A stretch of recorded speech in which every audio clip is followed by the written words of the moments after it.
The purpose of this conference today, as I mentioned, is to I want to release some video footage, some video surveillance that was captured in the area that depicts the incident, in hopes that members of the public will come forward, anyone that may have had some dash cameras on their motor vehicle at the time, or any witnesses that haven't come forward to date.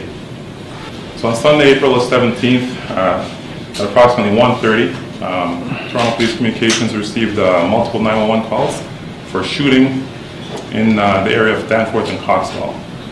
Upon arrival, they located a male on the sidewalk suffering from gunshot wounds. He was taken to a trauma center where he was pronounced dead. This gentleman was identified as Abdullah Farah, 20 years old, from the city of Toronto. Mr. Farah, what we know, he approached the front door of the cafe and he was refused entry. So he did not actually make it into the cafe. Shortly after, Mr. Farah turned to walk away to go southbound across the Danforth, at which time our suspect vehicle approached traveling eastbound, at which time multiple shots were fired from the vehicle, striking Mr. Farah was struck at that time. Abdullah's death was beyond heartbreaking. It's something that no family should have to go through.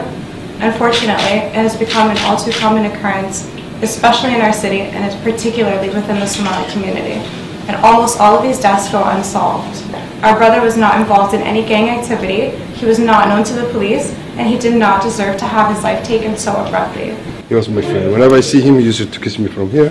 That's what he did. He was a friend of every parent, everybody. He was bright, he was working, he helped his family, and he did have a future.